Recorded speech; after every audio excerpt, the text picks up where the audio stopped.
ओम शांति। आज पुनः हम सभी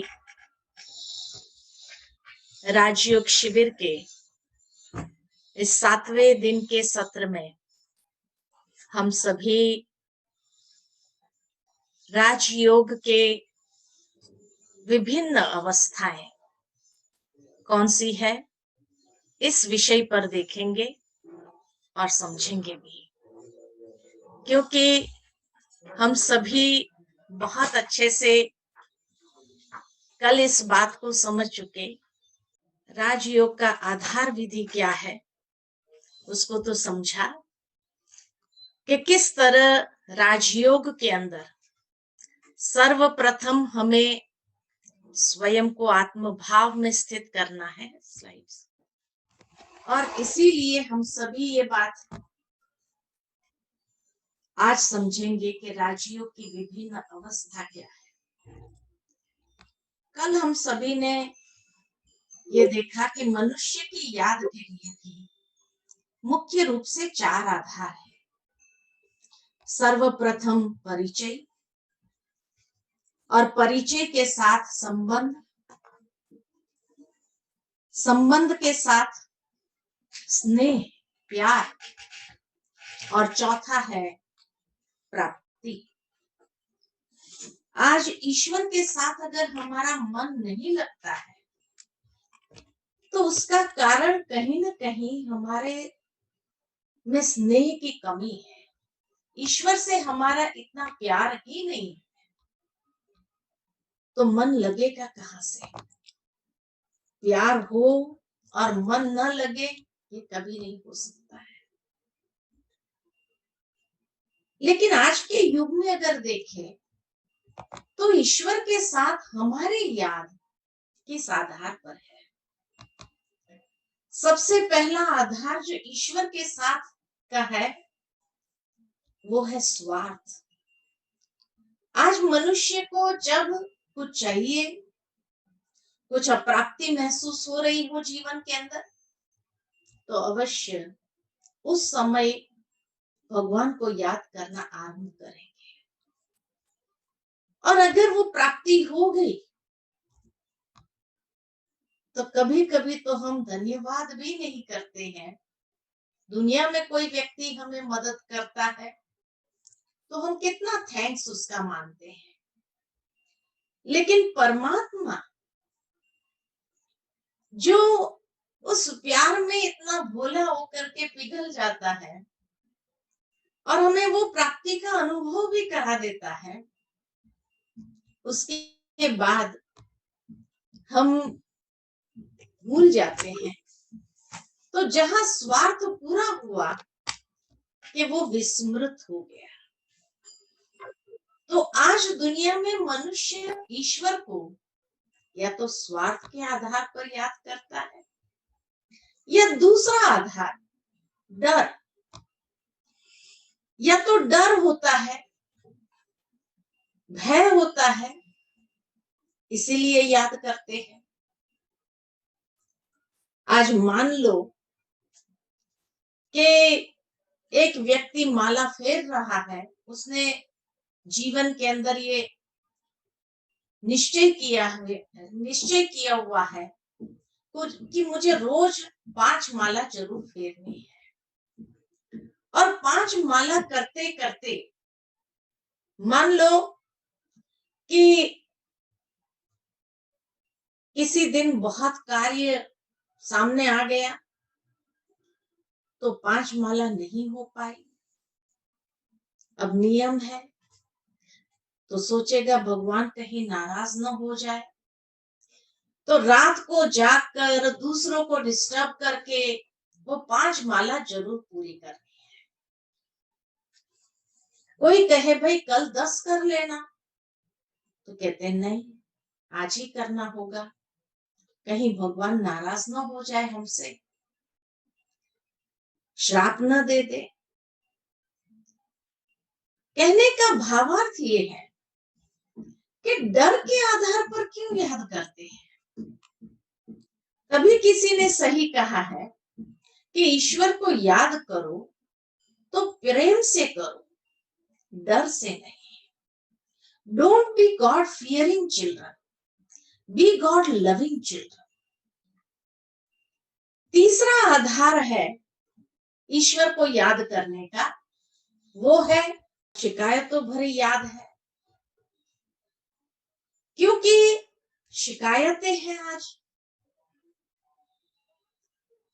भगवान ने जब दिया बहुत खुश हो गए, और अगर मान लो कि भगवान से बहुत दिल से प्रार्थना करने पर भी हमें नहीं मिला, तो हमारे पास बहुत लंबी लिस्ट हो जाती है शिकायत की कि हे प्रभु, मैंने इतना तुम्हें याद किया, इतना तुमको कहा, तो भी तुमने मुझे ये प्राप्त नहीं करवाया, और मेरे पड़ोसियों को इतना सहजता से प्राप्त हो गया। तो मेरा भाग्य लिखते समय तुम व्यस्त हो गए थे क्या? कहने का भावार्थ के ईश्वर ने जो दिया है उसका एहसान नहीं, लेकिन जो नहीं मिला तो उसकी शिकायत भी जरूर हमारे पास है ही है। हम शिकायत तुरंत करने लग जाते कि भगवान ने मुझे क्यों नहीं दिया। और चौथा आधार है अयथार्थ संबंध, कि जहां ईश्वर के साथ हमारा कोई ना कोई अयथार्थ संबंध है। जैसे एक तरफ तो हम गाते हैं, तुम मात पिता हम बालक तेरे, दूसरी ओर हम कहते हैं कि हे प्रभु, हम तो आपके चरणों के दास हैं, हम तो आपके चरणों की धूल है।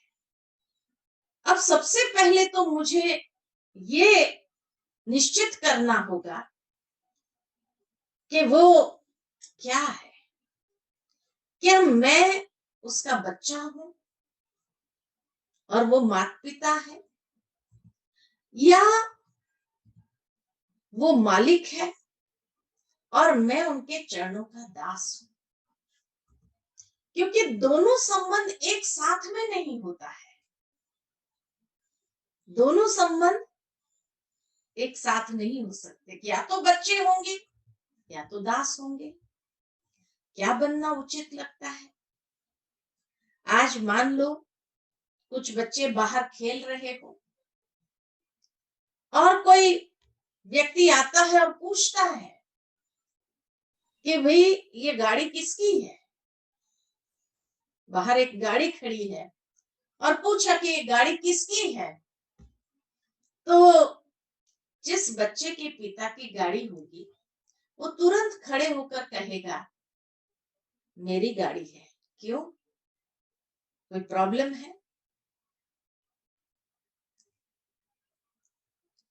वो बच्चा चलाना नहीं जानता है, उसने खरीदी नहीं की है, लेकिन समझता है जो पिता का है सो मेरा है ही है, वो अधिकार।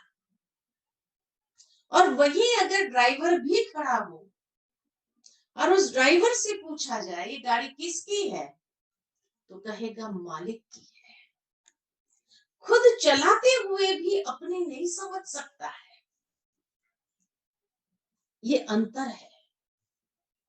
इसी तरह जब कहते हैं कि दास हूं, तो जैसे एक दास आता है मालिक के पास और कहेगा कि हे मालिक, आज मुझे 500 रुपए की आवश्यकता है, आप तुरंत निकाल करके दे देंगे क्या? पूछेंगे किस लिए? अगर मान लो कि उसने जो कारण बताया वो काम कुछ ही उसमें हो जाता है, तो कहेंगे ठीक है, आज 200 रुपया ले जाओ, वैसे तेरा काम 100 रुपए में ही हो जाएगा, मुझे मालूम है। और फिर भी अगर नहीं हुआ तो मुझे बताना, मैं बात करूंगा और तुम्हारे लिए ले आऊंगा।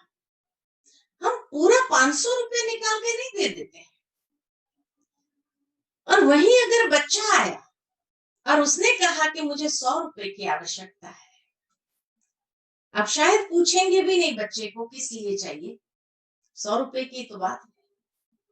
लेकिन 100 रुपए अगर छुट्टा नहीं है, 500 की नोट है, तो उसको 500 भी दे देंगे। ये अंतर है बच्चे और दास में। ईश्वर के सामने भी क्या बनना चाहिए? बच्चा बनना चाहिए, दास बनना चाहिए।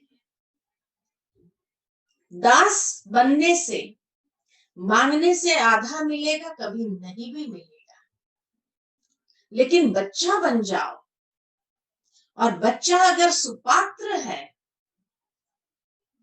तो माता पिता को सोचने की भी आवश्यकता नहीं। इसीलिए कहा कि कहीं हम अयोग्य संबंध तो नहीं जोड़ रहे हैं ईश्वर के साथ। और जब ऐसा अयोग्य संबंध जोड़ेंगे तो प्राप्ति नहीं है, वो खुशी नहीं है, वो आनंद नहीं है, वो संतुष्टि नहीं है। ईश्वर के साथ अपने आप को जोड़ने की जो आत्म संतुष्टि प्राप्त होनी चाहिए, जो एक रियलाइजेशन की प्राप्ति होनी चाहिए, वो रियलाइजेशन नहीं है। इसलिए कहा कि न स्वार्थ से याद करो, न भय से याद करो, न ईश्वर से शिकायतें करो, और न अयोग्य संबंध जोड़ो, लेकिन यथार्थ संबंध जोड़ करके उसको याद करो जिसमें प्राप्ति भी हो। तब कई बार कई लोग पूछते हैं कि हम प्रार्थना तो करते हैं ना, प्रार्थना और मेडिटेशन में क्या अंतर है? बहुत बड़ा अंतर है। प्रार्थना माना भगवान के मंदिर में जाना, हाथ जोड़ना, जो हमें कहना है वो कह देना, और फिर सिर झुका करके वापस आ जाना।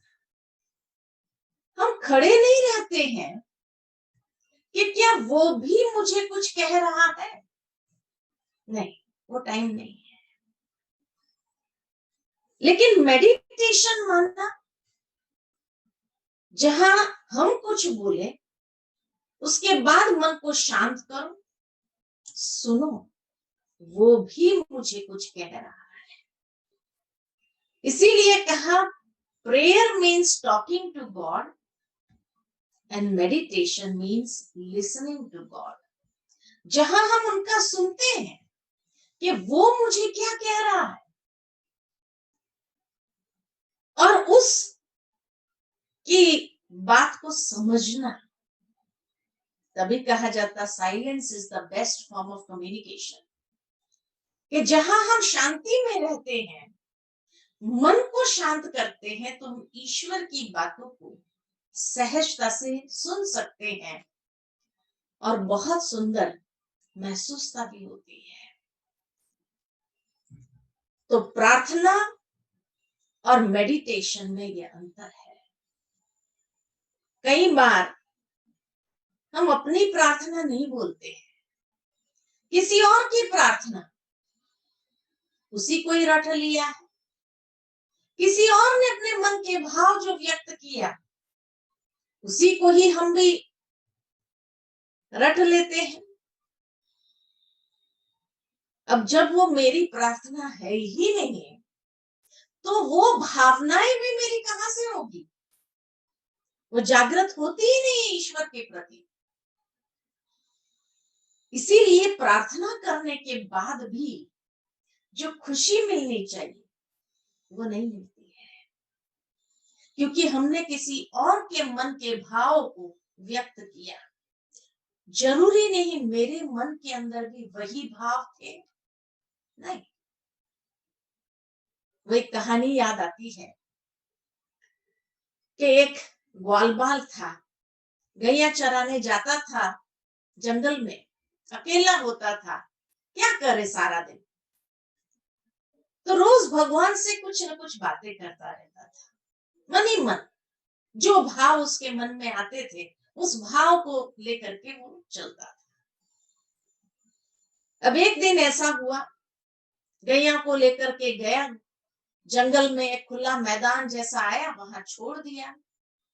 सारी गैया घास खाने लगी और वो एक झाड़ के नीचे बैठ गया। गायों को देख रहा था। उतने में उसके मन में विचार आया, जैसे मैंने ये गायों को छोड़ दिया, सब अपना अपना घास खा रही है, अब मैं शांति से यहाँ बैठा हूं, ऐसे ईश्वर ने भी हमें इस संसार में छोड़ दिए। हर एक अपना अपना कर्म कर रहा है, घास खा रहा है, अब वो भी मेरी तरह कहीं शांति से बैठा ही होगा। तो मन ही मन भगवान से बात करने लगा कि हे भगवान, तू भी कहीं अकेला बैठा होगा, मैं भी यहाँ अकेला हूँ। अब मुझे तो पता नहीं तू कहाँ है, लेकिन तुझे तो पता है ना कि मैं यहाँ हूँ। क्यों नहीं थोड़ी देर के लिए आ जाओ, बैठेंगे, बातें करेंगे, गपशप करेंगे, टाइम पास करेंगे। अकेला अकेला बड़बड़ा रहा था। उतने में एक पंडित जी वहां से गुजर रहे थे। पंडित जी ने देखा कि लड़का बड़बड़ा रहा है कुछ। पूछा, ये लड़का किससे बात कर रहा है? लड़के ने कहा, किसी से नहीं। अरे तू बड़बड़ा रहा है। तो लड़के ने तब कहा कि बस भगवान से बातें कर रहा था। पंडित जी ने कहा, अच्छा क्या बातें कर रहा था, हम भी सुने। लड़के ने अपने मनोभाव व्यक्त किए कि बस उसको यही कह रहा था कि तू भी कहीं अकेला बैठा होगा, मैं भी यहाँ अकेला हूँ। क्यों नहीं थोड़ी देर के लिए आ जाओ, बैठेंगे, बातें करेंगे, गपशप करेंगे, टाइम पास करेंगे। जैसे उसने ये बात सुनाई तो पंडित जी को बड़ा गुस्सा आया।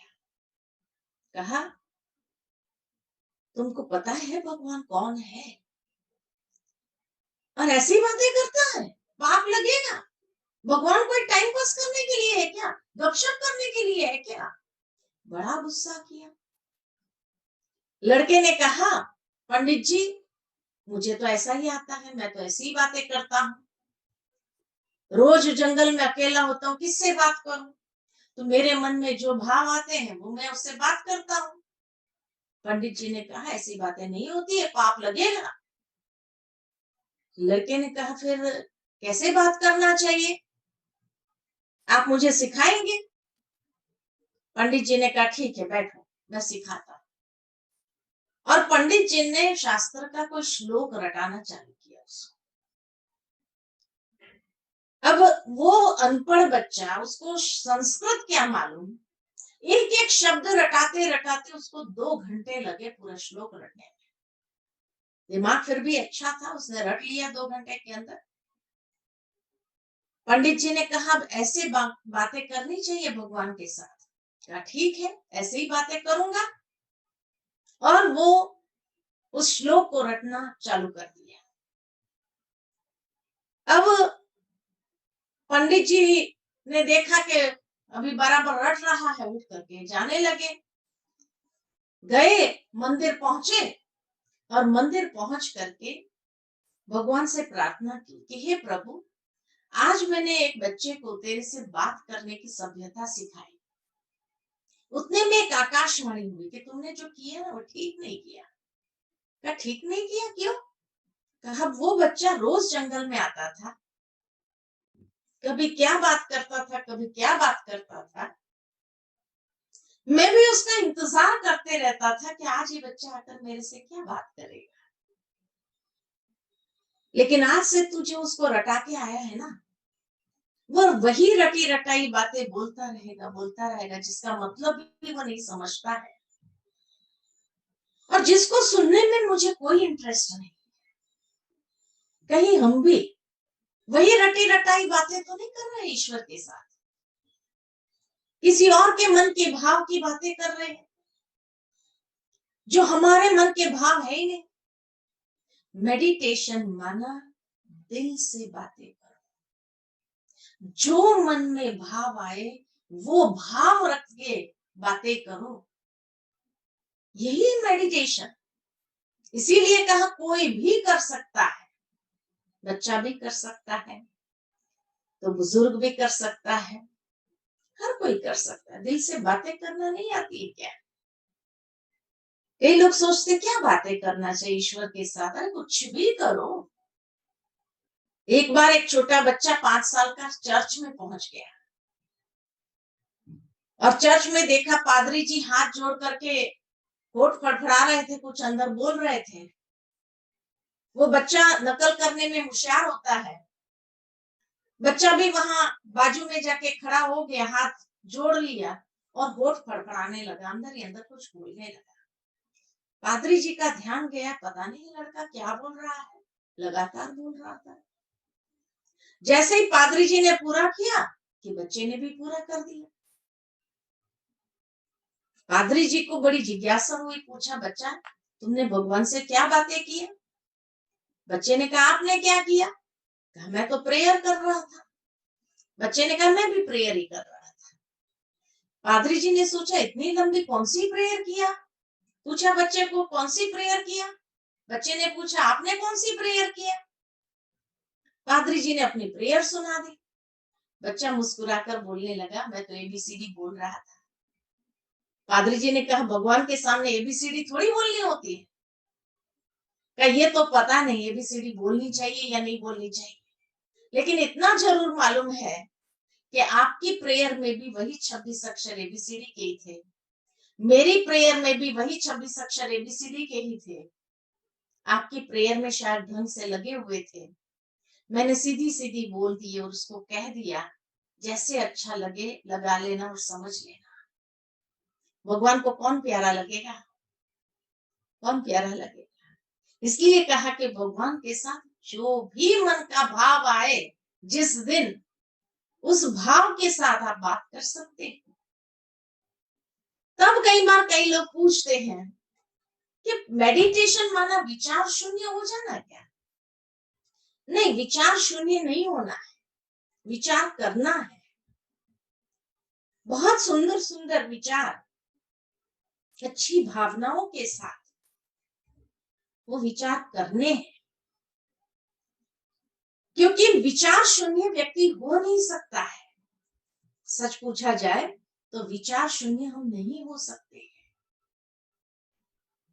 कुछ घड़ियों के लिए अगर विचारों को सप्रेस कर दिया जाए बस, लेकिन सप्रेस की हुई चीज अच्छी नहीं होती है। जिस तरह पानी का बहाव है, पानी बह रहा है, उस पानी को, बहते हुए पानी को एक व्यक्ति आकर सोचे कि इसको रोक देना चाहिए, कितनी पानी की एनर्जी वेस्ट जा रही है, और वहां एक दीवार खड़ी कर दिया। दीवार खड़ी कर देने से पानी रुक तो जाएगा, लेकिन जैसे जैसे वो पानी इकट्ठा होता जाएगा, वो पानी का जो फोर्स है, पानी की जो शक्ति है, दीवार की शक्ति से जब बढ़ जाती है तो वो दीवार को तोड़ करके नुकसान कर देता है। ठीक इसी तरह हमारे मन के विचारों का एक बहाव है, और इस बहाव को भी अगर ऐसे ही रोकने का प्रयत्न किया तो कभी कभी आप खुद भी अनुभव करते हैं, कईयों को हेडेक हो जाता है। दूसरी बात कि हाँ, एक इंजीनियर अगर आता है और वो सोचता है कि ये पानी की शक्ति का सदुपयोग होना चाहिए, और वो ऐसी जगह ढूंढ करके डैम बना करके वो पानी को जिस तरह से रोकता है, और फिर जैसे ही पानी का वो फोर्स बढ़ने की संभावना हो तो गेट्स खुलने की व्यवस्था करता है, उस पानी को चैनलाइज करता है, नीचे टरबाइन्स रख देता है, हाइड्रो इलेक्ट्रिक पावर स्टेशन खड़ा कर देता है, बिजली की उत्पत्ति करता है, और वो पानी को कनाल के द्वारा, नहरों के द्वारा लाखों एकड़ जमीन को पानी मिलने लगता है। जो सूखी बंजर थी उसको भी मिलने लगता है। तो इसीलिए कहा कि वो पानी का सदुपयोग होता है। ठीक इसी तरह हमें विचारों को रोकना नहीं है, विचार शून्य नहीं होना है, लेकिन अपने विचारों को दिशा देनी है, श्रेष्ठ सकारात्मक दिशा। और जितनी उसको श्रेष्ठ सकारात्मक दिशा देते हैं, उतना ही हमारा मन, हमारे मन की जो ऊर्जा है, जो शक्ति है, उसको हम बहुत सुंदर तरीके से चैनलाइज कर सकते हैं। तीसरा, कई बार कई लोग हमें पूछते हैं कि प्राणायाम और मेडिटेशन में क्या अंतर है।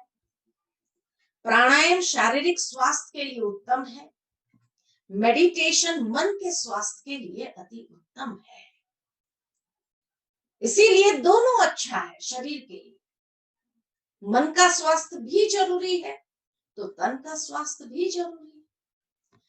चौथा, कई बार कई लोग हमसे पूछते हैं कि मेडिटेशन में मंत्र जाप कर सकते हैं कि नहीं कर सकते हैं। मंत्र जाप और मेडिटेशन में क्या अंतर है। मंत्र माना मन को कोई शब्द दे देना और उसके अंदर मन को बिजी करना। मंत्र, मंत्र ये शब्द मंत्री शब्द, मंत्र शब्द से मंत्री शब्द निकला है। मंत्री माना सलाहकार, तो मंत्र माना मन को दी गई सलाह। कि जैसे मन भटक रहा है, या कहा जाता मंत्र माना मन को त्राण देने वाला शब्द, प्रोटेक्शन देने वाला शब्द। भटके नहीं, उसके भटकने से जो प्रोटेक्ट करता है उसको कहते हैं मंत्र। अब मान लो कि किसी ने मंत्र दे दिया ओम नमः शिवाय जपो। अब ओम नमः शिवाय ओम नमः शिवाय तो जितनी देर हम जपते रहेंगे उसको, तो उतनी देर हमारा मन उसी में फोकस रहेगा। ठीक है कि कुछ देर तक तो वो फोकस रहता है, लेकिन मनुष्य का मन हाइपर क्रिएटिव है, रचनात्मक है। उसको एक ही प्रकार के मैकेनिकल शब्दों में रमण करना अच्छा नहीं लगता है, उसको वैरायटी चाहिए। जिस तरह ये जिह्वा है, उसको रोज वैरायटी खाना चाहिए। एक ही प्रकार का भोजन अगर दिया जाए, कितना दिन खा सकेंगे? थोड़ा दिन। उसके बाद क्या कहेंगे, भाई और कुछ नया हो बताओ, है ना। मान लो कि एक व्यक्ति को रोज ही उसके परिवार में एक ही प्रकार की सब्जी और रोटी प्राप्त होती है। अब उसने पूछा भाई कितना दिन ये खाना है, फेवरेट सब्जी है। बनाने वाले ने कह दिया ये आपकी फेवरेट डिश है, हमने यही सीख लिया, अब जिंदगी भर तीनों टाइम जब भी आपको खाना यही मिलेगा। क्या करेंगे? सारी जिंदगी तो नहीं खा सकते हैं, भले ना फेवरेट सब्जी क्यों ना हो। तो दूसरे दिन से क्या करेंगे? कहीं बाहर खा के आ गए, कहीं मित्र संबंधी के यहाँ खा के आ गए, कहीं शादी पार्टी में खा के आ गए, कहीं कोई होटल में खा के आ गए। घर आकर कहेंगे हमें भूख नहीं है, अब जो बना रहा है वो खा रहा है, उसकी तो फेवरेट सब्जी भी नहीं, वो कितना दिन खाएगा। आखिर रसोई बुक को लेकर के उसमें से कुछ बनाने का सीखने का प्रयास करते हैं, या रसोई शो टीवी पर देख करके उसमें से फिर कुछ सीखते हैं और बनाने का प्रयास करते हैं। शाम को जब आप घर लौटते हैं और आपको वो परोसा जाता है कि देखो आज नई डिश बनाई, देखो तो आपने खाया, खाने के बाद क्या कहेंगे? बहुत अच्छा। नहीं, खाने के बाद शायद आप यही कहेंगे कि वो बाहर जैसी नहीं है, पता नहीं कुछ तो कम है। अरे भाई जैसे उसमें दिखाया था वैसे ही तो सब कुछ डाला, नहीं फिर भी वो टेस्ट नहीं है जो बाहर का होता है। क्यों? क्योंकि वो बाहर का टेस्ट जीवा पर चढ़ गया। इसलिए इतना शुद्धता से, इतना स्वच्छता से बनाया हुआ भी अच्छा नहीं लगता है। ठीक इसी तरह मन के विचार जो है ये भोजन है मन का। अब रोज उसको एक ही प्रकार का अगर भोजन दिया जाए, ओम नमः शिवाय जपो, कितना दिन जपेगा? 2 दिन, 4 दिन, 10 दिन, 15 दिन। आखिर फिर उसको कहते हैं कि भाई कुछ हो तो बताओ। मन भी आत्मा से पूछता है, कुछ और मिलेगा? ये यही है ओम नमः शिवाय। ये भर तीनों टाइम या जब भी समय मिले आपको यही जपना है। अब मन ने भी समझ लिया कि सारी जिंदगी आया नहीं जाएगा, ये स्वीकार किया नहीं जाएगा, तो मन क्या करता है, मन मुख से कहता है, हे मुख तू बोल, मैं घूम के आता हूं। इसलिए मुख बोल रहा है ओम नमः शिवाय, ओम नमः शिवाय, ओम नमः शिवाय, ओम नमः शिवाय, और मन देखो तो बाहर चक्कर काट रहा है, कौन आया कौन गया, क्या हो रहा है क्या नहीं हो रहा है ना। अनेक प्रकार के बाहर के विचार, कोई बाहर बात कर रहे हैं तो उसके तरफ भी ध्यान जा रहा है, क्या बातें चल रही है। और घर में अगर कोई कुत्ता रसोई घर में चला गया तो वो भी, अरे वो कुत्ता रसोई घर में चला गया, उसको निकालो पहले, ओम नमः शिवाय, ओम नमः शिवाय, ये कोई तरीका है, ये कोई प्राप्ति होगी। इसीलिए कहा कि मंत्र जाप इनिशियल स्टेज में जब मन भटक रहा था तब बहुत अच्छा उसको रोकने का साधन था। लेकिन आज जब मनुष्य का मन एकदम क्रॉनिक हो गया है, उस समय आप उसको वही विचार देंगे तो शायद आज के युग में ये काम नहीं करता है। इसलिए कहा जाता है मुख के बोल एक तरफ और मन की भावनाएं दूसरे तरफ जा रही है। तो मंत्र फर्स्ट एड था। आज जैसे कोई पेशेंट को फर्स्ट एड की आवश्यकता आपने दे दिया, ठीक है, लेकिन एक क्रॉनिक पेशेंट हो और क्रॉनिक पेशेंट को ऑपरेशन ही जरूरी है, उसमें फर्स्ट एड काम नहीं करता है। ठीक इसी तरह पुराने काल में जब धीरे धीरे मन भटकना शुरू हुआ था, उस समय मंत्र जाप बहुत उपयोगी था। लेकिन आज जब इतने सारे गैजेट्स हैं हमारे पास, इतना मन को भटकने की आदत पड़ गई है, और उस समय उस बच्चे को आप कहो कि तुम मंत्र जाप करो, क्या कहेगा वो? Be practical. शायद आपका बच्चा आपसे यही कहेगा, बी प्रैक्टिकल। इसीलिए कहा कि अब आवश्यकता है कि हमें अपने अंदर मेडिटेशन का जो आज क्रेज है दुनिया के अंदर, क्यों है? क्योंकि अब मनुष्य ये समझते हैं कि हमें अपने मन को कंट्रोल करना, अपने मन को एक दिशा देना, अपने मन को एक दिशा देकर के श्रेष्ठ सकारात्मक बनाना, ये समय की पुकार है और ये पुरानी स्टाइलों से नहीं होगा। इसीलिए तो मेडिटेशन का इतना क्रेज है, क्योंकि साइंटिफिकली भी प्रूव्ड है कि मेडिटेशन बहुत आवश्यक है समय के हिसाब से। तो मेडिटेशन की कितनी स्टेजेस है? मुख्य रूप से देखा जाता 4 स्टेजेस है जिसमें से हम गुजरते हैं। उसमें सर्वप्रथम अवस्था जो है मेडिटेशन, उसको कहते हैं मनन चिंतन की अवस्था। मनन चिंतन, या दूसरा उसको ये भी कहा जाता है विचार सागर मंथन अवस्था। तो मनन चिंतन कहो, ये विचार सागर मंथन अवस्था है। ये अवस्था में क्या होता है, जैसे आपने शास्त्रों में ये कथा सुनी होगी सागर मंथन की, और सागर मंथन के समय क्या हुआ था, तो कहा जाता है कि सागर मंथन के समय जो है देव और असुरों के बीच में समुद्र मंथन हुआ। और जब देव और असुरों के बीच में समुद्र मंथन हुआ, तब सबसे पहले अंदर से क्या निकलता है, तो इसीलिए जो है सबसे पहले विष निकलता है। और वो विष जब निकलता है तो कुछ देव बेशुद्ध हो गए, है ना, बेशुद्ध हो गए। और जब बेशुद्ध हो गए तो गिरने लगे, अनकॉन्शियस हो गए,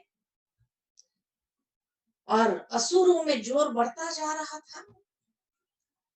तब कहा जाता थोड़े से जो देवता रह गए तो उन्होंने शिव जी का आवाहन किया, और शिव जी का आवाहन करते शिव जी वहां पधारते हैं, और पधार करके जब देखा कि देवों की क्या स्थिति है, तो उस समय जो है कैसे उन्होंने वो सारा हलाहल पी लिया, जो देवताएं अनकॉन्शियस हो गए थे उनको सुरजित किया, फिर वापस समुद्र मंथन हुआ, धीरे धीरे करके एक एक चीज निकलने लगी और लास्ट में अमृत कलश निकलता है।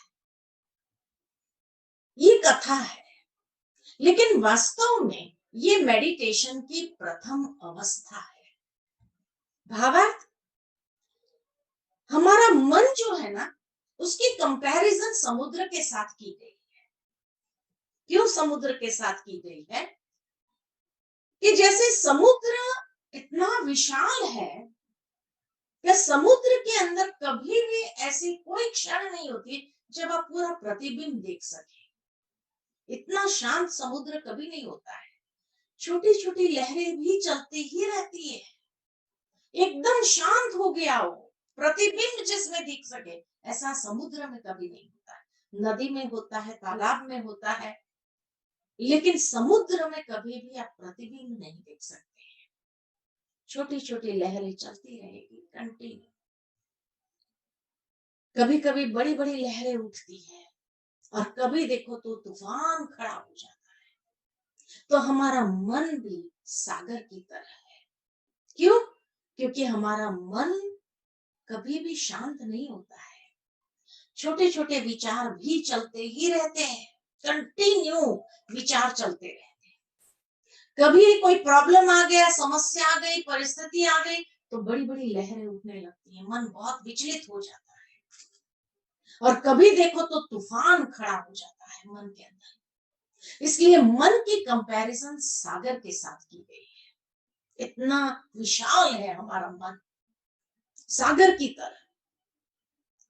अब उसका मंथन करना है, क्योंकि अमृत कलश वही है, उसी मन के अंदर है। उस अमृत कलश को बाहर निकालना है। तो जब मंथन करते हैं तो देव और असुरों के बीच में ये मंथन आरंभ होता है। अब देव कौन है, असुर कौन है? तो जो हमारे मन में पॉजिटिव थॉट्स आते हैं, ये देव है, और जो मन के अंदर नेगेटिव थॉट्स आते हैं, ये असुर है। ये नहीं कि हम मेडिटेशन करने बैठते हैं तो नेगेटिव विचार एकदम समाप्त हो जाते हैं। नहीं, नेगेटिव विचार भी बीच बीच में, आदत पड़ी हुई है इसलिए बीच बीच में आते रहते हैं। आप कॉन्शियसली पॉजिटिव विचार भी दे रहे हैं, लेकिन नेगेटिव विचार भी बीच बीच में आते हैं।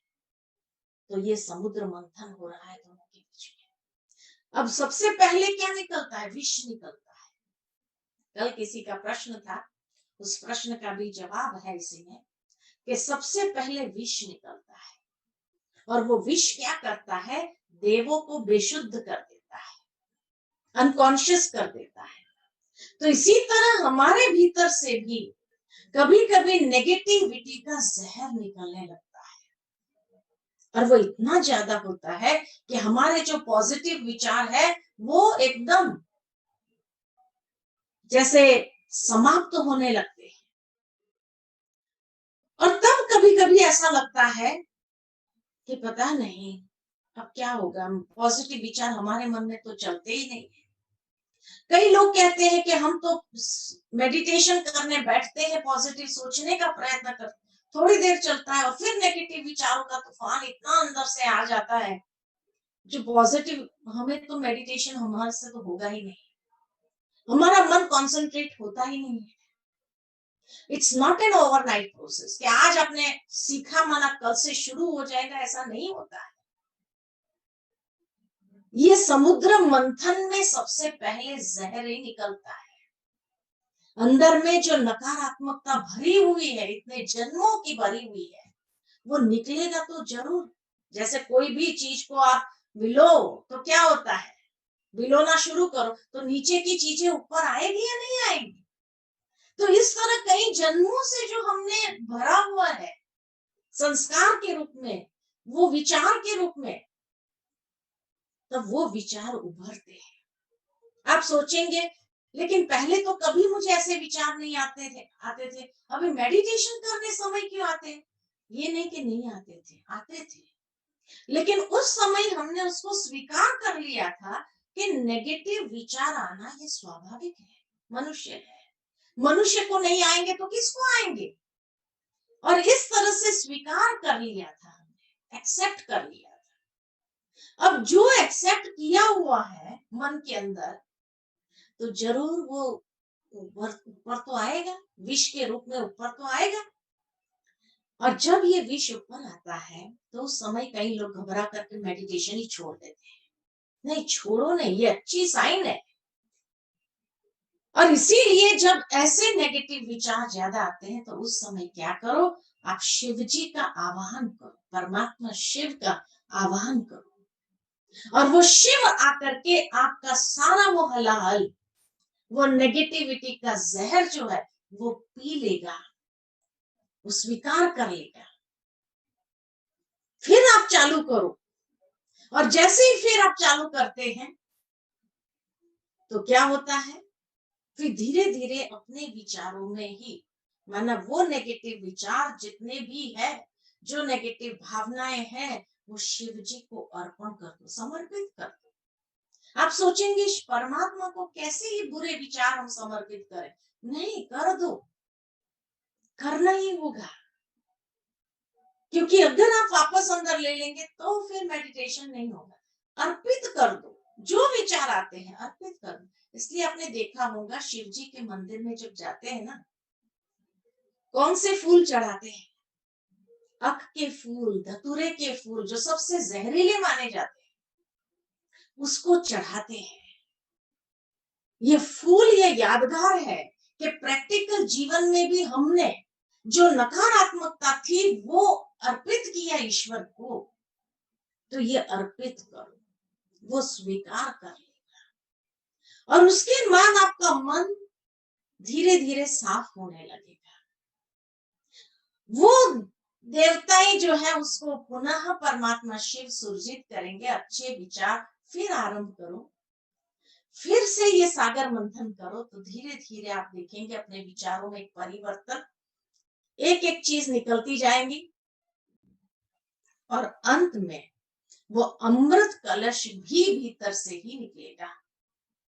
और जैसे ही वो अमृत कलश निकलेगा, वो अमृत कलश किसने धारण किया? तो कहा जाता है लक्ष्मी जी ने मोहिनी रूप धर के उसको धारण किया, और वो अमृत देवताओं को पिलाया गया, और असुर को धीरे धीरे वहां से खत्म हो गए, और देवताएं अमर हो गए। भावार्थ है कि जब वो अमृत कलश निकलता है तो हमारे जीवन में लक्ष्मी जी कौन है? हमारे जीवन के अंदर लक्ष्मी जी माना अच्छे लक्षण। जिस तरह किसी की शादी होती है और घर में बहू आती है और अच्छे संस्कार वाली, अच्छे लक्षणों वाली बहू आती है, तो क्या कहा जाता है?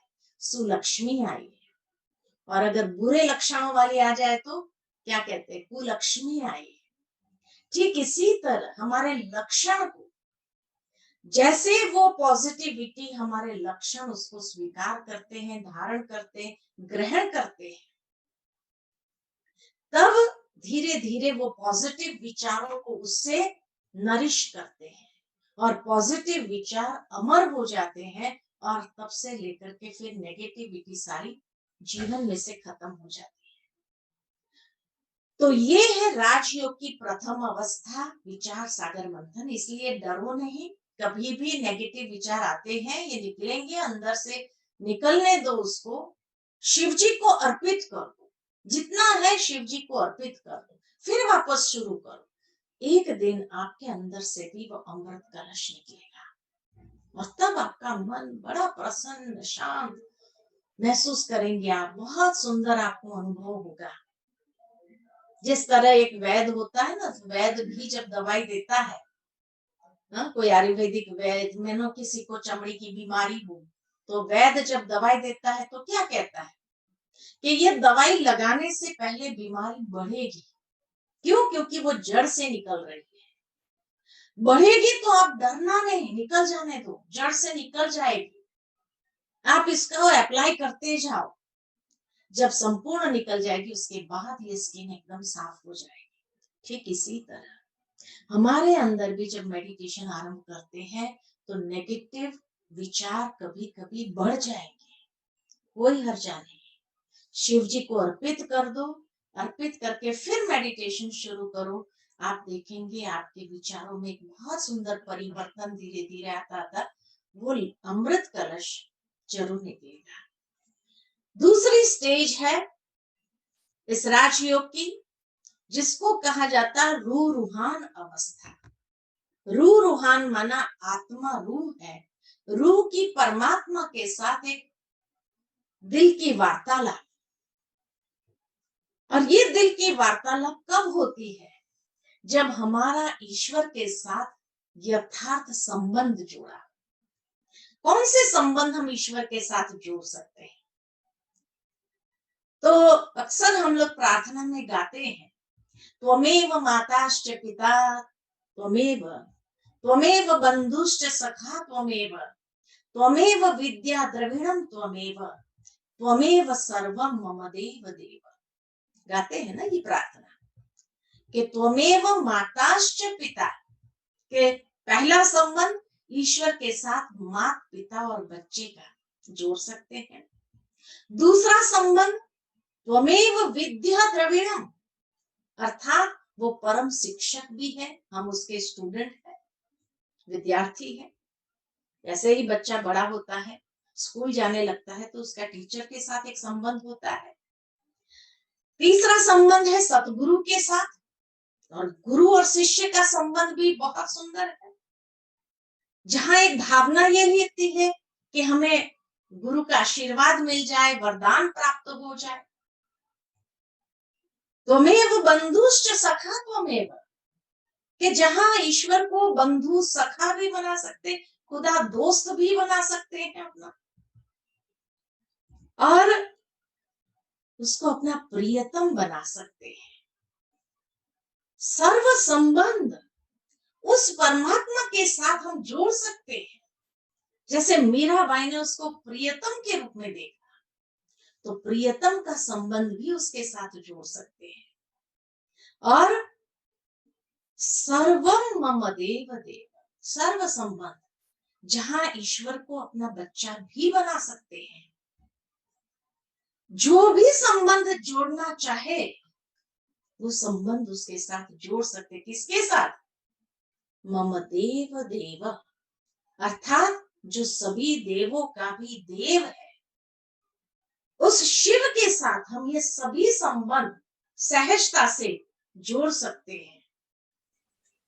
इसीलिए कहा कि सर्व संबंध हमें उस परमात्मा के साथ जोड़ना है। कैसे जोड़ना है? अब माता पिता और बच्चे का संबंध जब जोड़ते हैं तो उस समय क्या अनुभव होता है?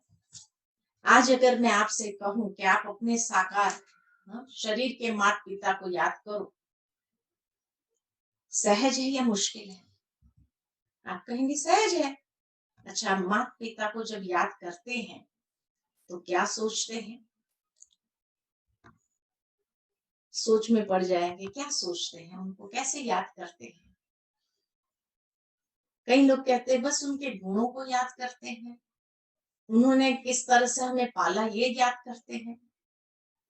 स्वाभाविक है, माता पिता को जब याद करते हैं तो उनके गुणों को लेकर के ही याद किया जाता है। कभी कभी हम बच्चों की बातें जब सुनते हैं तो बच्चे स्कूल में जब अपने माता पिता की बड़ाई करने लगते हैं ना, तो क्या करते हैं? कहते हैं कि बस मेरे मम्मी पापा मेरे से बहुत प्यार करते हैं, मेरे लिए ये चीज लाते हैं, ऐसा करते हैं, कितनी मना बड़ाई करते हैं। तो हमेशा माता पिता को जब याद करना होता है, उनके गुणों से याद करना होता है। वो बहुत सुंदर एक कहानी मुझे याद आती है यहाँ पर, कि एक बार एक व्यक्ति को स्वप्न आता है, और स्वप्न में वो अपनी जीवन यात्रा को देखता है। और जीवन यात्रा में क्या देखता है कि जैसे समुद्र किनारे किनारे चल रहा है, कहां कहां उसको दो पैरों के निशान दिखाई देते हैं, कहाँ कहाँ 4 पैरों के निशान दिखाई देते हैं। और उस समय वो ध्यान से देखता है कि जब उसके जीवन के सुख भरे दिन थे, तब 4 निशान दिखाई दे रहे थे, और जब उसके जीवन के दुख भरे दिन थे, कष्टों भरे दिन थे, तब सिर्फ 2 निशान दिखाई दिए। तो मन ही मन भगवान से बात करता है कि हे प्रभु, मैं तो समझ रहा था कि तू हर वक्त मेरे साथ है, लेकिन ये क्या देखता हूं, मेरे सुख भरे दिन में तुम साथ साथ चलते रहे। ये 2 निशान तेरे, 2 निशान मेरे, लेकिन ये दुख भरे दिन में तुम मुझे छोड़ करके कहां चले गए थे। ये सिर्फ 2 निशान ही क्यों दिखाई दे रहा है, जब मुझे सबसे ज्यादा तेरी आवश्यकता थी, तब तुम मुझे छोड़ करके कहां चले गए थे। तो उस समय परमात्मा मुस्कुराकर कहते हैं कि नहीं बच्चे, तब भी मैं तेरे साथ ही था। तेरे सुख भरे दिन में तेरी अंगुली पकड़ के चल रहा था, इसीलिए तुझे 4 निशान दिखाई दिया, 2 तेरे 2 मेरे। लेकिन तेरे कष्टों भरे दिन में तेरा दुख दर्द मुझसे भी देखा नहीं गया, और इसीलिए मैंने तुझे अपने बाहों में उठा लिया था। ये जो 2 निशान दिखाई दे रहे हैं, तेरे नहीं मेरे। परमात्मा का भी ऐसा ही प्यार है। आज अगर हम भी अपनी जीवन यात्रा में पीछे मुड़ करके देखें कि जब हमारे जीवन में कष्ट आया, दुख आया, दर्द आया, जब हमें सबसे ज्यादा उसकी आवश्यकता थी, उस समय जो अदृश्य रूप में हिम्मत, शक्ति प्रदान हुई, वो कहां से मिली। लोग आएंगे शायद, आश्वासन के बोल बोल करके चले जाएंगे, लेकिन जो हिम्मत अंदर से आती है, जो अदृश्य शक्ति हमें मिलती है, इतनी बड़ी परिस्थिति पहाड़ जैसी पार कर देते हैं, जो बाद में भी जब स्मरण करते हैं तब आता है कि ऐसा लगा था कि उस समय भगवान के सिवाय ये शक्ति, ये मदद मुझे किसी ने नहीं मदद दी। तो ये है माता पिता का प्यार। लेकिन उसके बाद जैसे ही वो परिस्थिति पार हो जाती है, शायद हम भूल जाते हैं। और इसीलिए दुनिया में कोई व्यक्ति हमें समय पर मददगार बन जाता है, तो हम उसका कितना थैंक्स मानते हैं कि आपका बहुत बहुत लाख गुना थैंक्स। उस व्यक्ति को जीवन भर भूलते नहीं।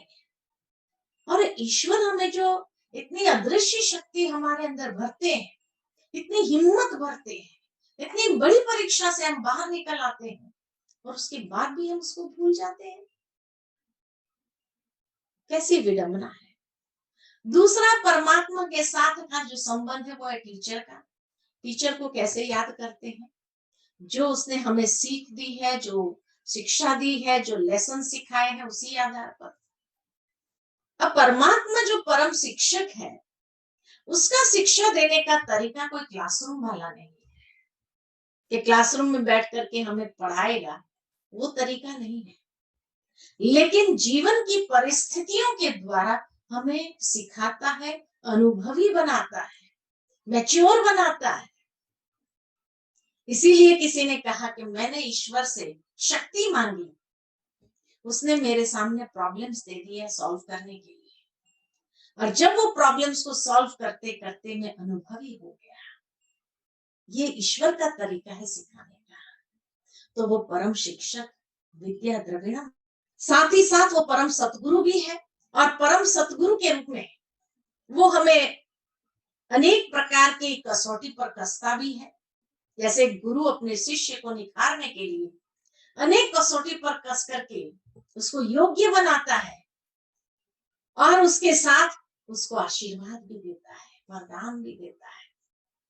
शिष्य के मन के अंदर हमेशा यही भावना रहती है, मैं कैसे पात्र बन जाऊं जो गुरु का आशीर्वाद का हाथ सदा मेरे सिर पर रखे। ठीक इसी तरह जब पात्रता हमारे अंदर आ जाती है, तो परमात्मा का भी वरदानों भरा हाथ हमारे सिर पर ही महसूस होता है। इसी तरह वो खुदा दोस्त भी है। खाली खुदा दोस्त अर्जुन के साथ था ऐसे नहीं कहेंगे, खाली सुदामा का था ऐसे नहीं कहेंगे, लेकिन हम सभी का भी वो खुदा दोस्त बनता है। और जब हमारा खुदा दोस्त है, दोस्त के साथ कैसी बातें करेंगे,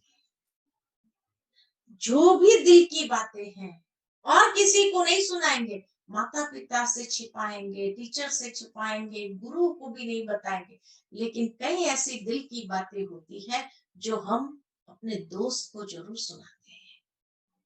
कोई बहुत अच्छी बात होती है तो भी हमें लगता है ये बात मुझे अपने दोस्त को जरूर बतानी चाहिए, है ना?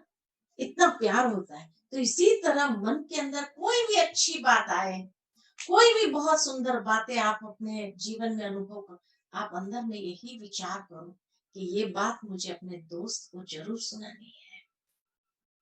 और हर दिल की बात ईश्वर को खुदा दोस्त बना करके उसको सुनाते जाओ। कितनी बातें हैं, ये शिकायत ही बंद हो जाएगी कि मेरा मन ईश्वर में नहीं लगता है, ये आएगा। इतनी बातें करते हैं हम ईश्वर के साथ, दिल से बातें करने का जैसे फुर्सत और बातों के लिए है ही नहीं, फालतू विचारों के लिए तो है ही नहीं।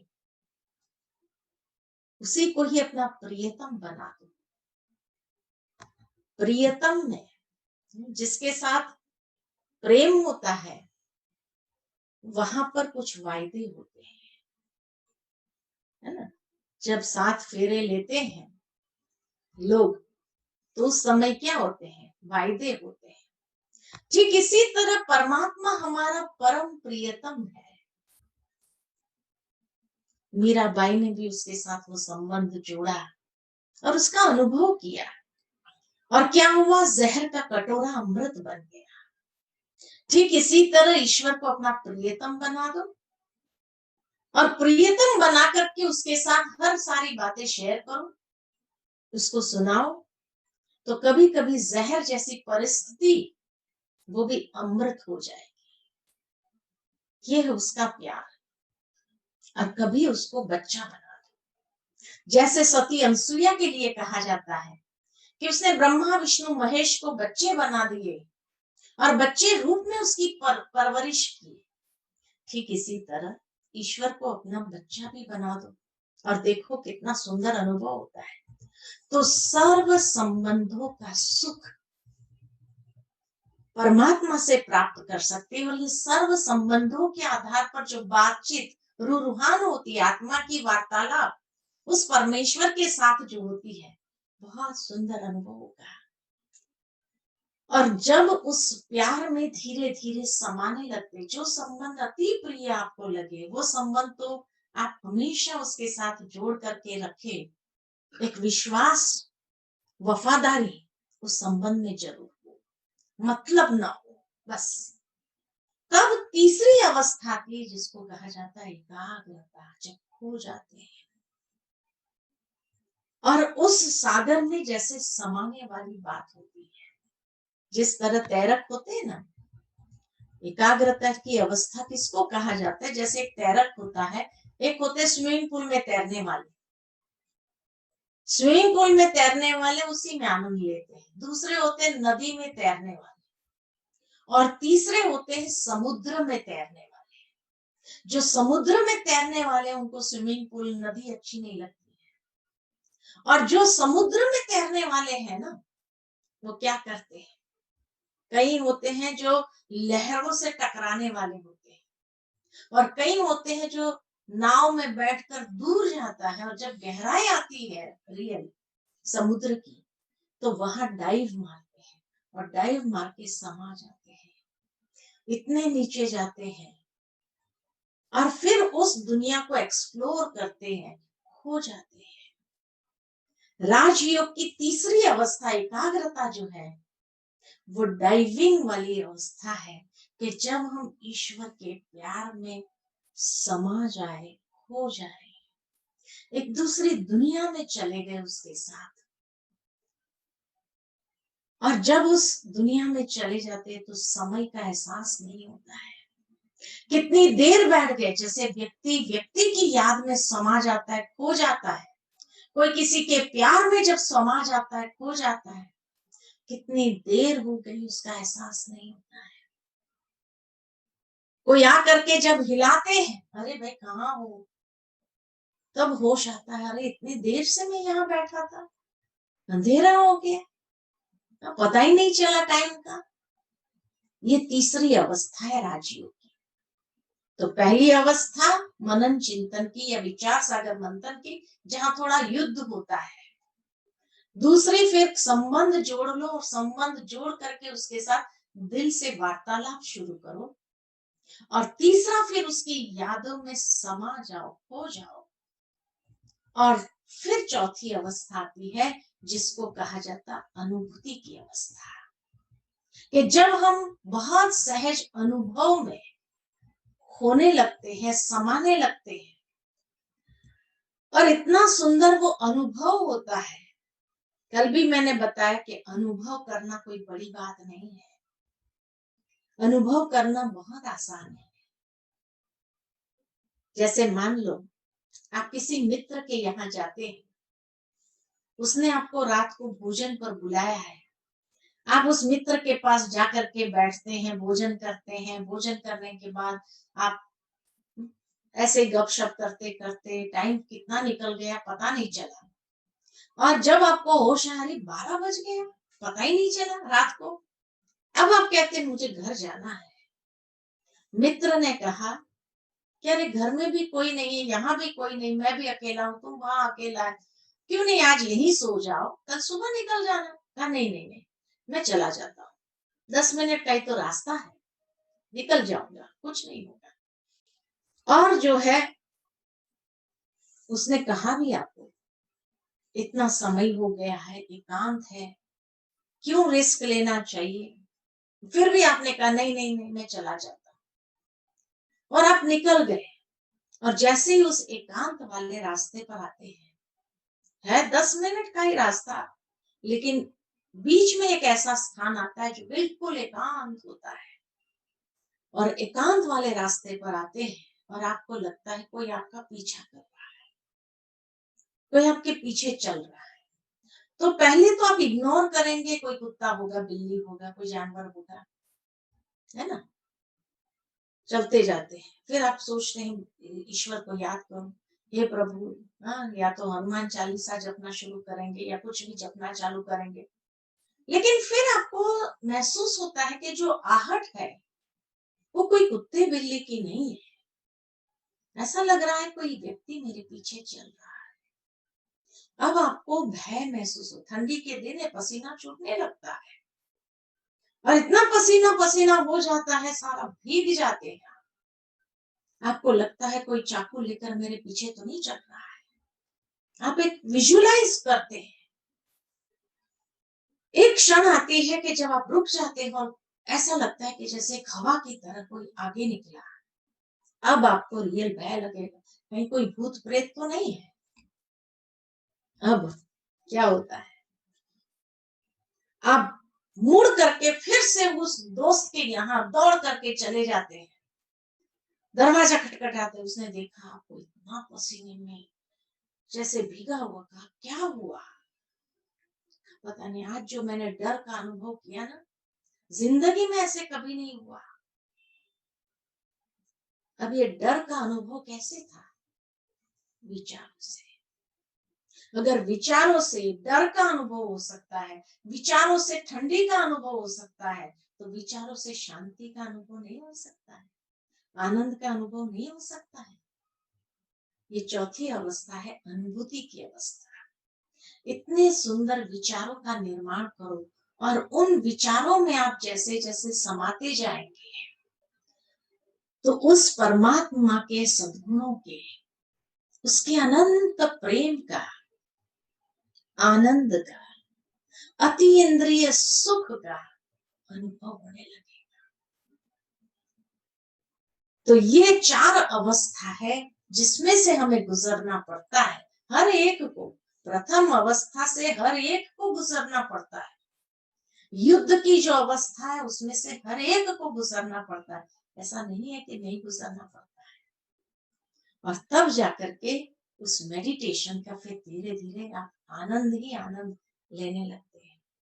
बीच बीच में हाँ, अगर कहीं आपकी आंतरिक शक्ति जैसे ज्यादा गई हुई और मेडिटेशन इतना नहीं किया, मेडिटेशन के साथ साथ ज्ञान भी जरूरी है। इसलिए कहा जाता है, गीता में बहुत सुंदर कहा है भगवान ने, कि बिना ज्ञान के ध्यान नहीं है। ध्यान करना है तो ज्ञान जरूरी है। और इसीलिए प्रतिदिन जब ज्ञान की बातों से अपने माइंड को रिफ्रेश करते जाओ, रोज अपने मन को सुंदर सुंदर ज्ञान की बातें दो, और उन ज्ञान की बातों के आधार से जब आप मेडिटेशन करते हैं तो बहुत सुंदर आपका माइंड जो है अपने आप क्रिएटिव थॉट्स जनरेट करना शुरू करता है।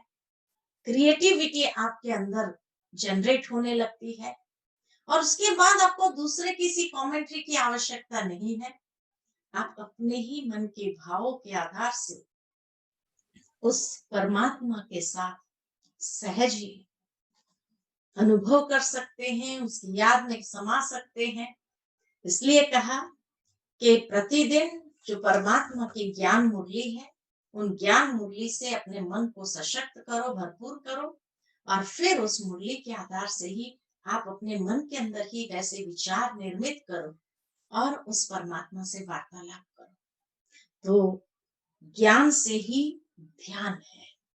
तो चले थोड़ी देर के लिए अभी मेडिटेशन करें सभी। कुछ देर के लिए अपने मन को एकाग्र करते हैं अपनी वास्तविकता की ओर।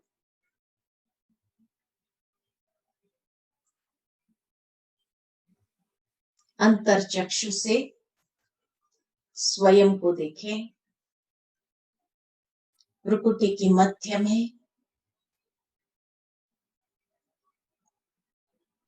एक चमकता हुआ दिव्य सितारे के रूप में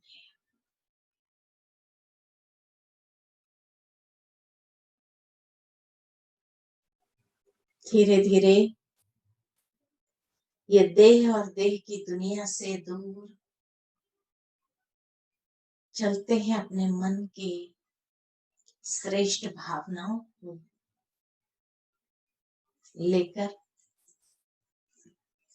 मन और बुद्धि को उस परमात्मा के दिव्य स्वरूप में एकाग्र करते हैं।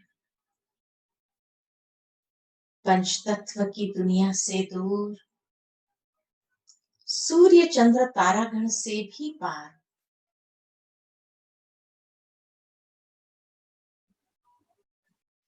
परम धाम की ओर, जहां चारों ओर दिव्य प्रकाश फैला हुआ है। लाल सुनहरा प्रकाश का ये दिव्य लोक, और मैं आत्मा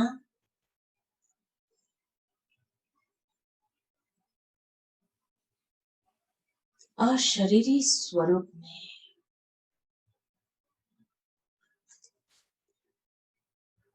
दिव्य ज्योति बिंदु रूप में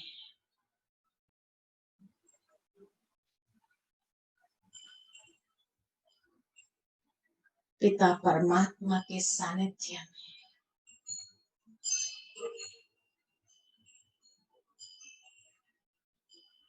जैसे मैं आत्मा प्रकाश पुंज हूं,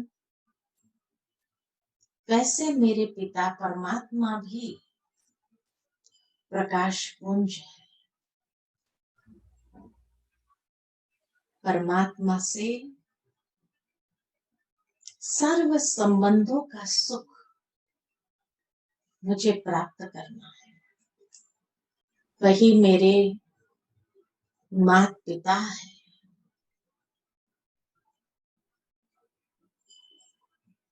जिस माता पिता की छत्र छाया में स्वयं को महसूस करती हूँ।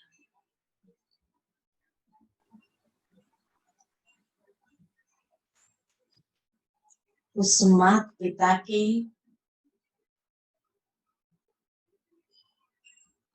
आशीर्वाद की श्रेष्ठ भावनाएं मुझ आत्मा के प्रति है।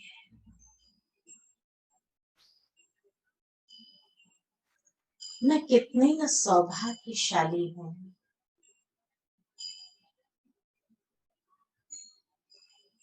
ऐसे माता पिता के छत्र छाया में पल रही।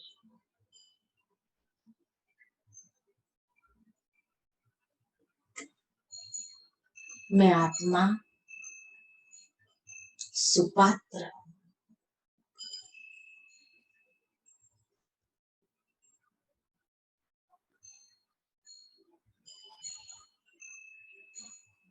वही मेरे परम शिक्षक भी हैं।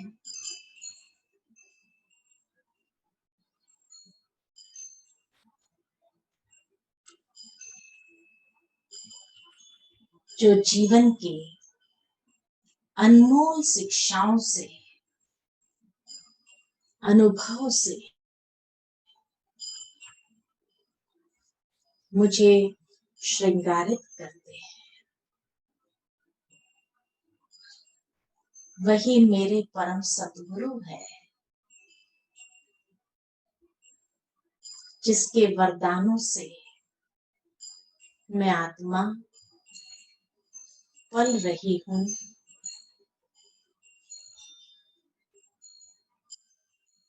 वही मेरे बंधु और सखा भी है। खुदा दोस्त है, जिसके साथ मैं अपने हर दिल की बात सहजता से कर सकती हूँ। जो हर बात को स्वयं में समा लेते हैं।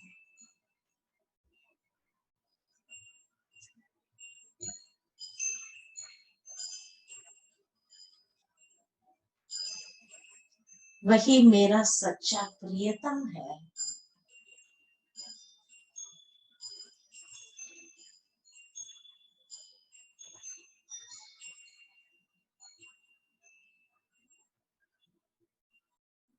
जिसके साथ मेरा दिल जुड़ा हुआ है। सर्व संबंधों का सुख उस परमात्मा से सहज ही प्राप्त कर सकते।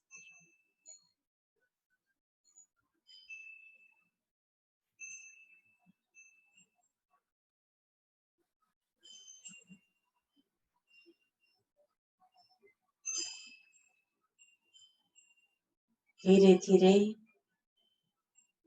मेरा मन और बुद्धि उस परमात्मा प्यार में समाता जा रहा है, एकाग्र होते जा रहे।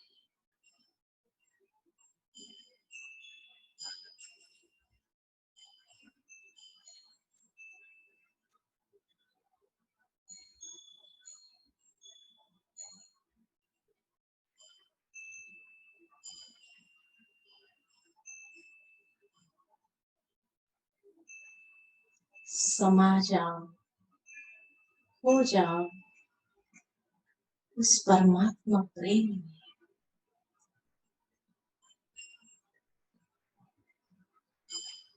सर्वशक्तिमान परमात्मा से सर्व शक्तियों की ऊर्जा को मैं स्वयं में अनुभव करती हूँ, समाती जा रही और सशक्त होती जा रही।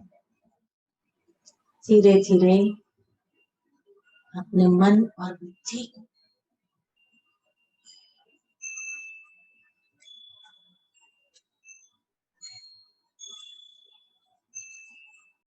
वापस इस पंच तत्व की दुनिया की ओर शरीर में भ्रुकुटी की मध्य में स्थित करती है। परमात्मा शक्ति की ऊर्जा को हर कर्मेंद्रिय में प्रवाहित होने देती हूँ और इन कर्मेंद्रिय के द्वारा हर कर्म में, संबंध में, व्यवहार में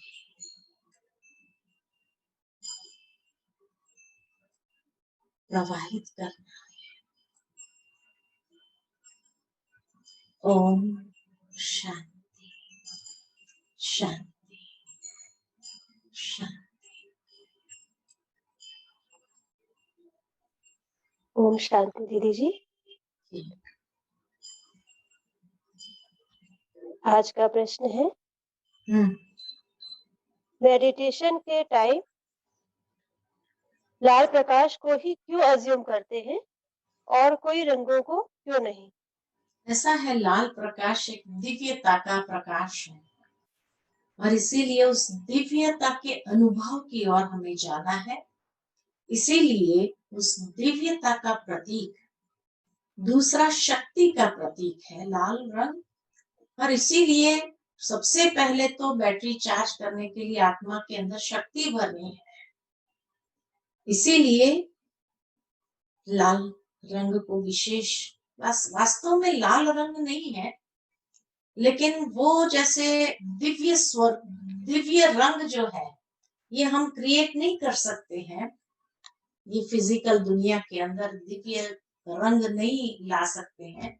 वैसे लाल सुनहरा प्रकाश है, मिक्सचर है लाल और सुनहरे रंग का।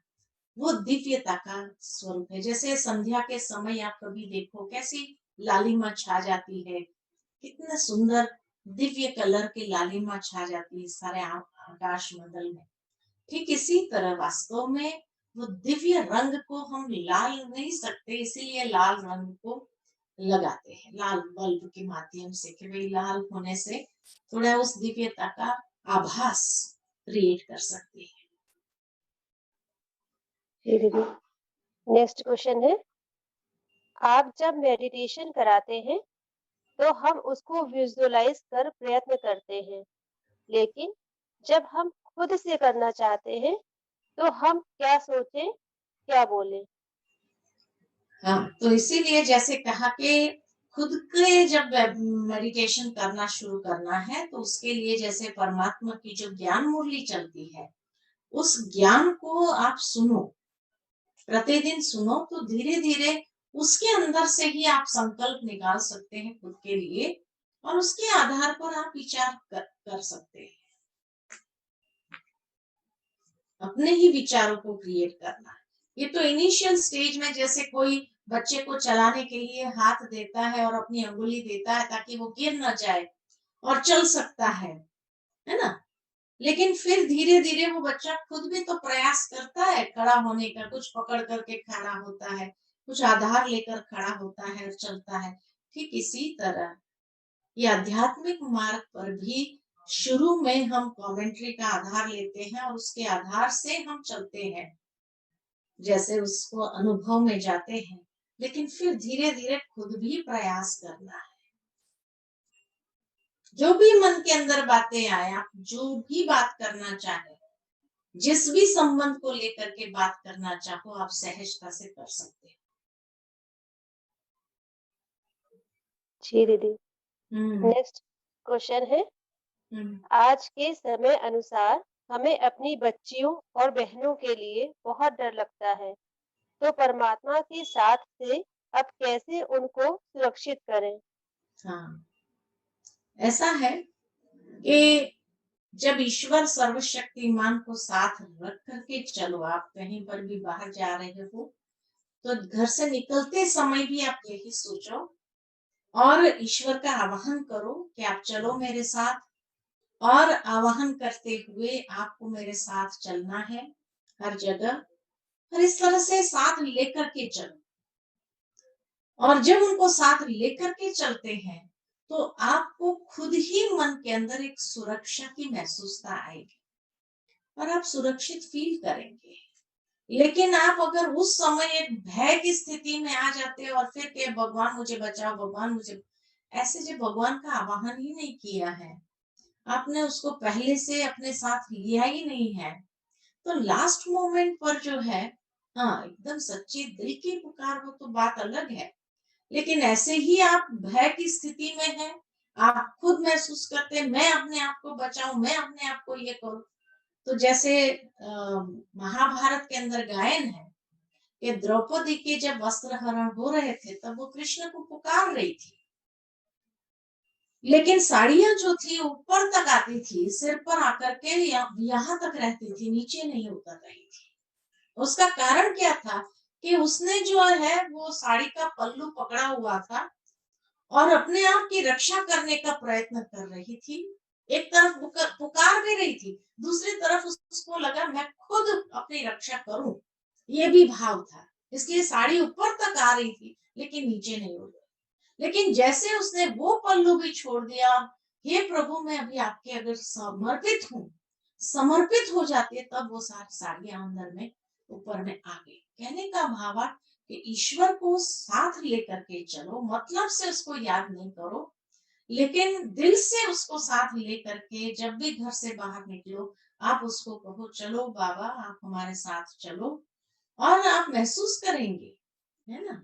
बाबा जब कहते हैं तो हम किसी देहधारी को नहीं कहते हैं, कोई देहधारी गुरु नहीं है, लेकिन परमात्मा है जो परम सतगुरु है, तो उसको साथ लेकर के चलने की बात है।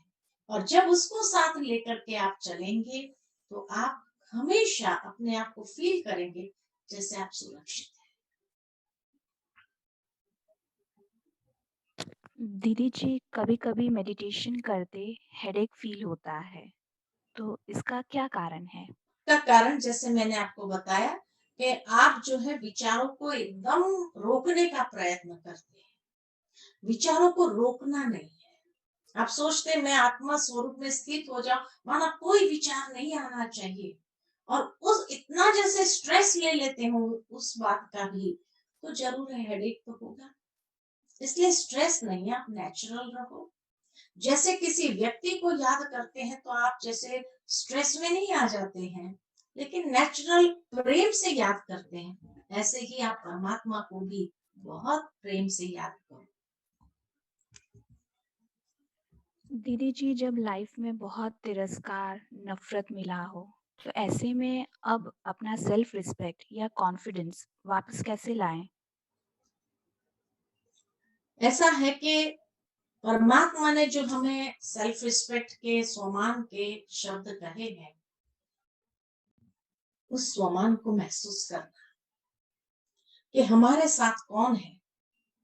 और शायद ये जो तिरस्कार और ये जो सब कुछ मिला है, इसीलिए आपको ईश्वर के नजदीक लाया है। और इसीलिए बहुत सहजता से देह और देह की दुनिया को भूलना आसान हो जाएगा, और आपको बहुत सहज आध्यात्मिक पथ पर आगे बढ़ने के लिए, तो इसीलिए जिसको कहा जाता है it's a blessing in disguise. अगर ये नहीं मिलता था तो शायद आप आध्यात्मिकता के मार्ग आते ही नहीं थे। तो इसलिए ये समझो कि उन लोगों ने आपको आध्यात्मिक पथ की ओर अग्रसर करने के लिए ये पाठ बजाया, इनका भी पाठ था, पाठ बजाया, और आप ईश्वर के सानिध्य में आए, नजदीक आए। तो यही सब ब्लेसिंग इन डिस्गाइज। तो वो सब बातें क्यों याद करने का, उनका थैंक्स करो। जिसने आपके लिए नफरत करी उनको थैंक्स करो कि आपके कारण आज मैं ईश्वर के नजदीक तो पहुंची, नहीं तो शायद आप आते ही नहीं थे। अगर वो सारे लोग प्यार करते तो आप ईश्वर के प्यार से वंचित हो जाते थे। तो इसीलिए भले कितने भी आपको नफरत मिली हो, डिसरिस्पेक्ट मिला हो, लेकिन इनडायरेक्ट वे में यही आपको ईश्वर के सानिध्य तक ले आया। और उसके बाद थैंक्स मानने से क्या होगा कि खुद के अंदर आप फील करेंगे जैसे कि आप उन सब बातों से भी अभी इम्यून हो गए। दूसरी बात कि फिर जो श्रेष्ठ स्वमान ईश्वर ने हमें दिए, उस स्वमान को याद करो कि परमात्मा ने कहा है परमात्मा सर्वशक्तिमान है, तो हम उसके बच्चे, मास्टर सर्वशक्तिमान है। तो अपने आप को फील करो कि मैं मास्टर सर्वशक्तिमान आत्मा हूँ। जब आप ऐसे फील करेंगे अपने आप को, तो धीरे धीरे वो जो पुनः आपका सेल्फ रिस्पेक्ट है, वो एक आध्यात्मिक रूप से डेवलप होगा स्वयं के अंदर, दुनियावी रीति से नहीं, आध्यात्मिक रीति से डेवलप होगा, और वो सम्मान बहुत श्रेष्ठ होगा। सेल्फ रिस्पेक्ट में आप बहुत अच्छे से स्थित हो सकेंगे। दीदी जी, मन और विवेक में क्या डिफरेंस है? मन में आने वाले विचारों को हम विवेक से कैसे जज करें कि ये राइट है या रॉन्ग है? ऐसा है, विवेक कभी झूठ नहीं बोलता है। हमारा अंतर का जो विवेक है, जिसको विजडम कहा जाता है, विजडम हमेशा सही, जिसको अंतरात्मा का आवाज कहा जाता है, ये हमेशा सही बताता है, वो कभी गलत नहीं बोलेगा। मन के विचार आपको अलग अलग दिशा में भटकाएंगे, कभी ये सोचेंगे, कभी ऐसा सोचेंगे, कभी, लेकिन उस वक्त आप विवेक को, अंतरात्मा की आवाज को सुनने का प्रयत्न करो। तो मन के विचार वैरायटी होते हैं, और विवेक जो है बुद्धि के पास है, और इसीलिए बुद्धि के द्वारा आप उस बात को स्पष्ट देखो, तो आपको स्पष्ट हो जाएगा कि मन के विचारों में भी सही विचार कौन से हैं। दीदी जी, आखिरी प्रश्न है कि यदि कोई बहुत ही नशे के आदी हैं, तो हम उनको कैसे मेडिटेशन से इन आदतों से छुड़ा सकते हैं? ऐसा है, कोई नशे वाले हैं तो नेचुरली है कि उनको पहले तो जैसे ले जाना पड़ता है हमें कि रिहैबिलिटेशन सेंटर्स पर भी उनका भी हम सहयोग ले सकते हैं, बहुत ज्यादा अगर आदती है तो। और इसीलिए जब उनको रिहैबिलिटेशन सेंटर्स का भी सहयोग लेकर के फिर धीरे धीरे उनको मेडिटेशन, मतलब दवाई और दुआ दोनों की आवश्यकता होती है। दवा दुआ दोनों जब है तो बहुत सहजता से हम आगे बढ़ सकते हैं। जी दीदी जी, एक सवाल बस ये आया है अभी, लास्ट है कि जब कोई हमसे जबरदस्ती कोई कार्य कराता है जो हम बिल्कुल नहीं करना चाहते और हमें करना पड़ता है, तब हमें बहुत गुस्सा आता है और उनके प्रति बहुत नफरत भी आती है। ऐसे में हम क्या करें?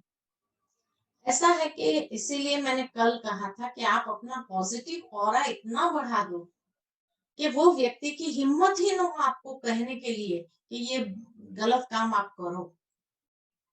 लेकिन क्योंकि उसका ऑरा पावरफुल है आपसे, इसीलिए वो ऑर्डर करते हैं, और क्योंकि आपके अंदर वो कमजोरी है, इसीलिए आप कर लेते हैं।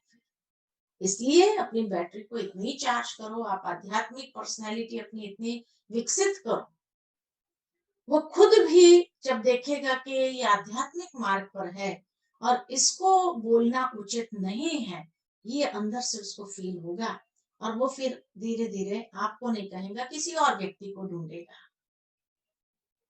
आप अपनी ऑरा को बहुत क्लीन करो, बहुत प्योर बनाओ, और स्पिरिचुअल पर्सनैलिटी आपकी विकसित करो। जी दीदी जी, धन्यवाद। आज सभी के क्वेश्चन का आप हमें बहुत अच्छे से जवाब देते हैं। थैंक यू सो मच दीदी जी। ओम ओम शांति। शांति।